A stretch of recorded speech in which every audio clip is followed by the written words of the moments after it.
एक बार भगवान बुद्ध जी एक गांव में उपदेश दे रहे थे। वहां पर एक धनी व्यक्ति उपदेश सुन रहा था। वह भगवान बुद्ध से एक प्रश्न पूछना चाहता था, लेकिन सब लोगों के सामने प्रश्न पूछने में संकोच कर रहा था, क्योंकि उसकी गांव में काफी प्रतिष्ठा थी। प्रश्न ऐसा था कि उसकी प्रतिष्ठा दांव पर लग जाती।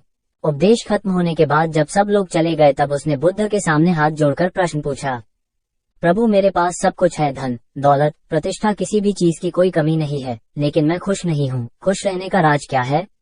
मैं जानना चाहता हूँ कि हमेशा खुश कैसे रहना चाहिए। ये सुनकर भगवान बुद्ध उसे अपने साथ जंगल में ले गए और सामने एक बड़े पत्थर को देखकर कहा कि इस पत्थर को उठाकर मेरे साथ चलो। कुछ समय बाद उस व्यक्ति के हाथ में दर्द होने लगा, लेकिन वो चुप रहा। काफी समय बीत जाने के बाद उससे दर्द सहा नहीं गया और बुद्ध जी से कहा, मेरे हाथ में बहुत दर्द हो रहा है।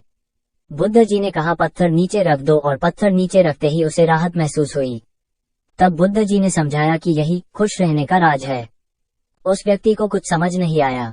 बुद्ध जी बोले, जिस तरह इस पत्थर को जितने समय तक हाथ में रखोगे उतना ही दर्द होगा। इसी प्रकार दुख के बोझ को जितनी देर तक हम अपने कंधे पर रखेंगे उतने ही ज्यादा दुखी और निराश रहेंगे। यदि व्यक्ति खुश रहना चाहता है तो उसे दुख के पत्थर को जल्द से जल्द नीचे रखना सीखना होगा।